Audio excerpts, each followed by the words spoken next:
In this video, I want to talk about relationships and what makes a relationship. And there's many people that have kind of this checklist. So all these different things that make a relationship, like the importance of it. And so sometimes it's the financial and the stability. Sometimes it's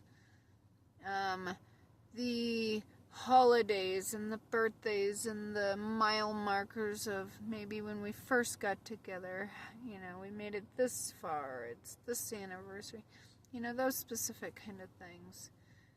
Some people it's chemistry, it has to be all chemistry. Compatibility, these are all important things. But you know what the number one important thing in a relationship is? And we're talking all relationships, not just romantic. Presence. You being present in this moment with them, mentally, emotionally, physically, and spiritually. And when you're with them and you are present with them, that's a relationship.